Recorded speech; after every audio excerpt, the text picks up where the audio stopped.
Okay, so at this point, I'm back up to the top. I've done my 5 rows, so you should have 5 rows. So it's 1, 2, 3, 4, 5. Now we need to do a slip stitch into this top stitch of the gray block.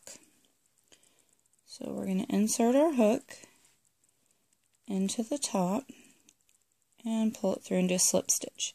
So we're going to start on the second half of our white. So as I showed you in the sample swatch I did, we finished this block, we've done a slip stitch. Now we need to do this block here. So let's get started on that. To do this block, now this one's going to be slightly different. So let's do, we have our first stitch, it's 2, 3, 4, 5, and 6. Get this tail out of the way.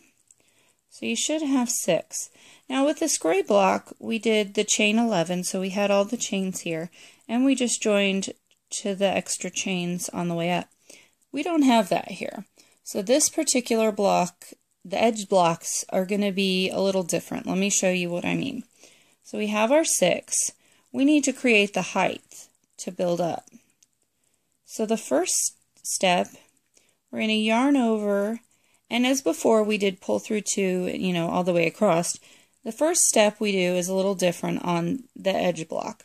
So we're going to yarn over and pull through 1. We're not going to pull through 2, we're just going to pull through 1. And now we have 6 on our hook. At this point, we're going to continue. We're going to yarn over, pull through 2, 2, 2, 2, and 2. And what that all that extra step does is gives you the height you need to build your 5 rows. So again, we're going to go into this vertical bar, pull up a loop. That gives us 2, 3, 4, 5, and sometimes this can get tight. There we go. And 6. So again, we're on the edge, so we need to build up that height. So we're just going to yarn over and pull through 1, and now we can do our 2 at a time. 2, 2, pull through 2, whoops, don't do that, don't drop the stitch.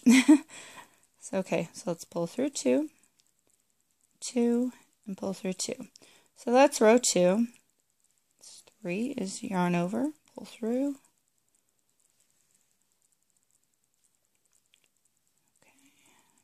And now you have, like I said, sometimes this can get tight.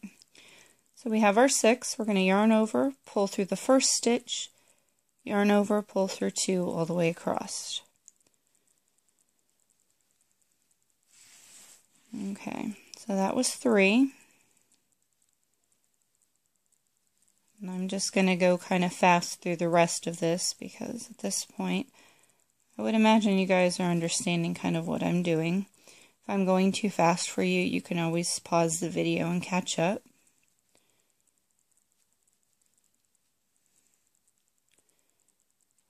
Let's do our next row.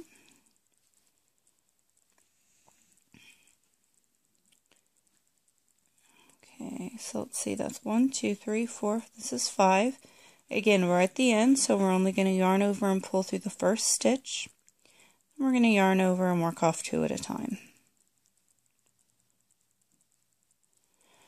And just like with the gray block, remember we were down here, we needed to slip stitch back to the beginning to fasten off, or if any of you guys are knitters, I guess casting off is a term we use. I also knit, by the way. So if you hear me say cast off or anything like that, I'm getting my crochet and knitting terminology mixed up there. So we have 1, 2, 3, 4, 5. So let's slip stitch back to the beginning of the row.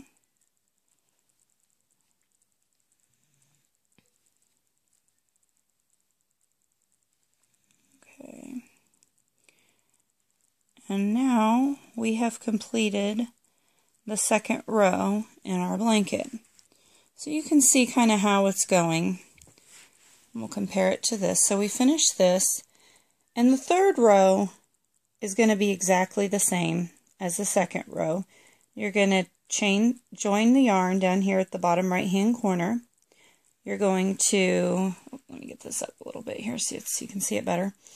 So you're going to join here with the pink and chain 6, and you're going to do the same thing that you did with this block. And you're going to work up in stair steps. So at this point, I think you guys kind of understand how the process works. You're going to do this square, then you're going to join this color and do that, and come up here and do that. The third one done the exact same way. And this top left-hand pink, another thing with this pattern, it tends to curl, just so you know. So with the pink, you're going to do the same thing up here as we did up here. So the first step, you're going to have to just yarn over and pull through 1 in order to get your height and build that up. So the next step is I'm going to show you guys how to decrease. So once you've gotten your project as big as you want it, in the next video I want to show you how to decrease your work.